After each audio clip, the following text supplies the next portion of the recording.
¿No te parece, Jorgito Gandini? ¿Cómo andás? Pero ¿qué le trajo los días? ¿Quién era? ¿Julio Sosa? Bueno, el que está cantando sí es Julio Sosa. Pero la Feo. letra obviamente es de Enrique Santos Discépolo y Sí, creo que tiene que ver con todas las vidas nuestras, ¿no? Sí, sí, sí. Cuántas veces uno se empecina en una fe y que a veces termina en nada.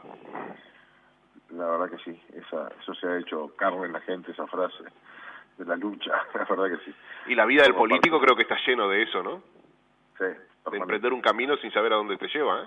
Ah, ni que hablar, es que no hay nada seguro, ¿eh?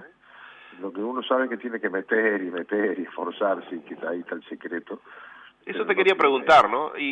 No es tu caso porque sé que has sido muy exitoso en los objetivos que te has propuesto, típico de un hombre metódico como sos vos, pero debe ser embromado para un político que le pone toda la fe, toda la vocación, muchas veces sus propios recursos económicos, en pro de un objetivo y fracasar, ¿no?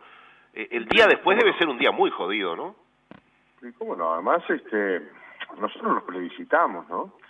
La gente, trabajás, le metés 5 años y de repente la gente no te vota. No te vota porque elegiste mal el candidato arriba, porque hiciste mal los acuerdos, o porque no te hiciste notar o no recorriste el camino que la gente entendió debías recorrer para que te volviera o te devolviera la confianza en la siguiente elección. La gente, el voto es un acto de fe, no tiene devolución, la gente vota una vez, si se arrepiente, tiene que 5 años después corregir. Y bueno, si eso pasa, a mí me pasó, estar en el Senado y en la siguiente elección no salir, nada, y no querer estar en ningún lado, bueno, tener que rearmar tu vida sin dejar la actividad política, pero son esas cosas duras, ¿no? Ves que el celular no suena más, se termina Sí, como ese pasaba a ser un vínculo todos muerto los días. civil, ¿no? Sí, claro, Uf. siempre es muy difícil, ¿no? Sí. Sí. A veces pienso cuando Pero bueno, la vida sigue, ¿no? Y como dice el tango, y hay que meterle.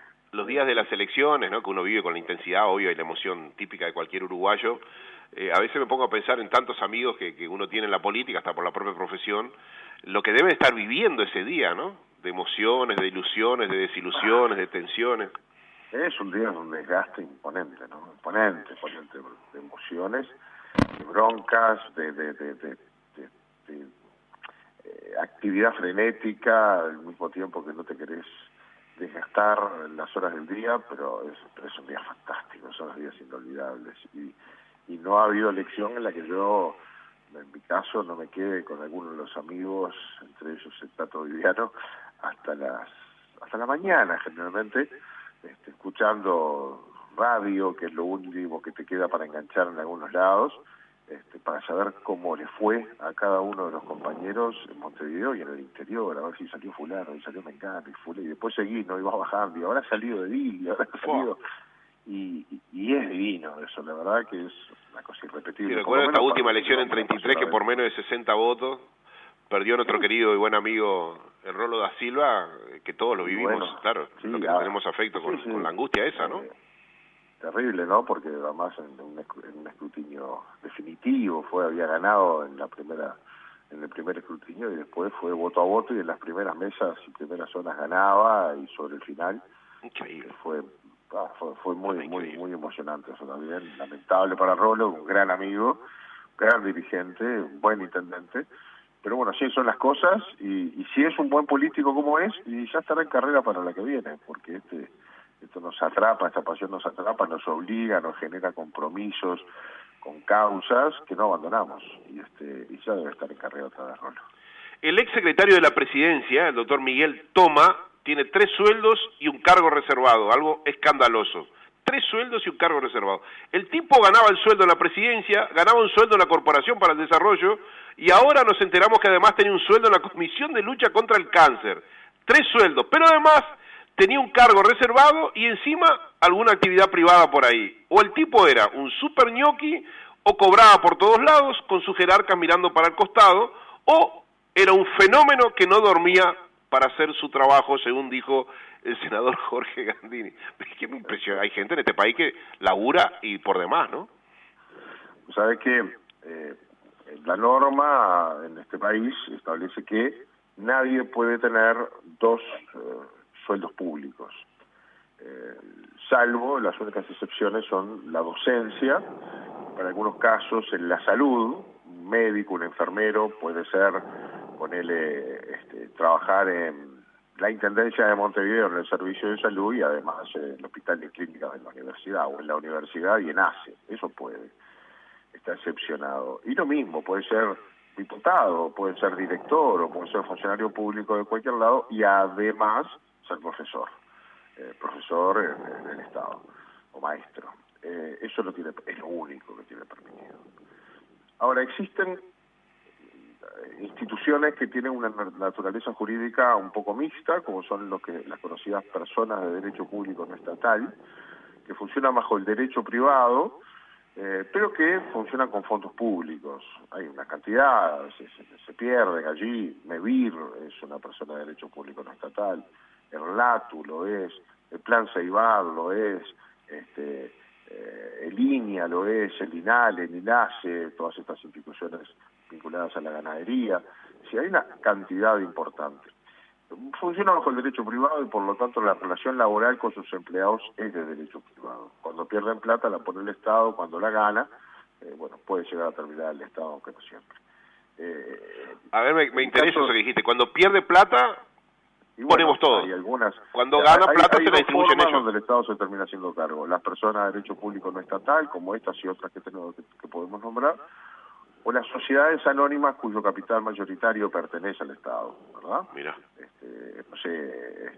Duxa, de ANCAP, la distribuidora, es distribuidora de ANCAP, de combustible, sociedad anónima. Es una sociedad anónima. ¿De quién es la sociedad anónima? De ANCAP. Hay una cantidad de sociedades anónimas que se han creado cuyo propietario es el Estado para que funcionen bajo el derecho privado. Esto es lo que se llama la huida del derecho público, es decir, se van apartando y alejando del derecho público y por lo tanto de los controles del derecho público. Si a Duxa le va bien, ANCAP tiene ganancias. Si a ALUR le va mal, ANCAP tiene pérdidas, ¿sí? Y son sociedades anónimas, propiedad del Estado, y hay de UTE, de ANTEL, de ANCAP, de todos. Las personas de derecho público no estatal tienen un régimen distinto, son de derecho público, pero al no ser estatales la relación laboral con sus trabajadores es privada. Ahí es donde aparece Toma es en realidad su cargo de origen es el de ser uno de los fiscales de gobierno. Hay dos fiscales de gobierno. No son los fiscales de corte que pertenece al descentralizado de la Fiscalía General de la Nación, sino a la Fiscalía de Gobierno, que es un órgano dependiente del Poder Ejecutivo y que trabaja en determinados temas, incluso que el propio presidente o la propia presidencia le deriva. Uno de los dos fiscales es Toma, dejó en reserva su cargo para ocupar la Secretaría de la Presidencia durante el gobierno de Tabaré Vázquez. Después nos fuimos enterando que además es abogado dependiente de la Corporación Nacional para el Desarrollo, por un sueldo nominal de 131.000 pesos, lo es desde el año 1991, por lo tanto acumulaba la Fiscalía de la Nación con la Corporación Nacional para el Desarrollo, Fiscalía General de la Nación, la Fiscalía de Gobierno, que dejó reservada para ocupar la presidencia, y entonces acumulaba la Secretaría del Presidente, que es un cargo de dedicación total y absoluta, con la calidad de abogado de la Corporación Nacional para el Desarrollo. Pero hace poco, y a través de un pedido de acceso a la información de un colega de ustedes, periodistas Silvera de Telemundo, nos enteramos que además reviste como abogado de la Comisión Nacional de Honoraria de la Lucha contra el Cáncer, que es otra persona del derecho público no estatal. O sea que funcionó como secretario de la presidencia al mismo tiempo que empleado de una persona de derecho público no estatal, la Corporación Nacional para el Desarrollo, y al mismo tiempo que estaba en la lucha contra el cáncer. Y tenía reservado el cargo en la Fiscalía de Gobierno. Un fenómeno el hombre, como decía, porque... No, pero más allá de la ironía... O sea, tenía que trabajar y meter horas en los tres lugares, ¿no? Más allá de la ironía, que obviamente eso no era posible... Claro. Acá hablamos de un hombre que tenía un poder que no es, digamos, típico para una democracia, ¿no? El poder lo tiene en tanto está en un lugar muy cercano al presidente de la República, que es la persona con mayor poder, por lo menos formal, del país y de nuestro particular. Y Toma tenía, con esa cercanía con el doctor Tabaré Vázquez y el pasaje por sus manos de muchísimos asuntos, un poder particularmente que conllevaba. Además del tema del poder, embolsaba 2 sueldos por los que no trabajaba. Eso es la verdad. No es posible pensar que va a ejercer esa función con un presidente ausente. Vamos a entenderlo, porque Tabaré Vázquez fue un presidente muy ausente. Fue un presidente que delegó muchísimas de sus tareas y de sus funciones. De hecho, la sede de Tabaré Vázquez era la residencia o la casa de Reyes, ¿verdad? En Suárez. Ahora, Toma y Roballo, secretario y prosecretario de la presidencia, así como toda la estructura, estaba en Plaza Independencia. Jorge, en 3 minutos, una pregunta que viene de la audiencia y otra mía, la mía. Esto que estás planteando de Toma, ¿se configura como una especie de fraude y estafa contra el Estado y por lo tanto un crimen? Y lo otro que te pregunta en este caso Lucía, ¿son necesarios los fiscales de gobierno? La primera, yo no creo que es una estafa, es una avivada. Ahora mirá, estamos justo trabajando el presupuesto nacional. Ayer incorporamos un artículo que votamos en comisión que prohíbe que una misma persona física trabaje para más de una persona de derecho público estatal, que no sabíamos ni siquiera que existía. Bueno, lo prohibimos. No estaba prohibido, en la medida que no está prohibido, yo no sé, después habrá que ver cuáles eran. Lo que sí puede ser sancionable es si le llegás a demostrar que no cumplía con sus obligaciones de horario, porque no le dan las horas del día para estar en un lado, en el otro y en el otro, claro. ¿no? Entonces, eso podría ser. Es una estafa moral. Todos sabemos que era el guille que tenía para cobrar 3 sueldos a la vez, todos buenos, y bueno, y trabajar en un solo lado, que era un lado de particular confianza. Fiscales de gobierno, en la estructura actual del Estado, tiene una función, como te decía, hay solo 2, en algún momento estuvieron esos 2 fuera de su cargo, Borrelli en la Junta de Transparencia, creo que estaba, y Toma en la Secretaría de Presidencia, y estarían siendo subrogados, no lo recuerdo. Pero hay una estructura que les encomienda determinadas tareas en las que sí tienen que actuar. No sé cuál sería la reforma. Pero más allá de eso, ese no es el problema. Pobre, los fiscales de gobierno no tienen la culpa.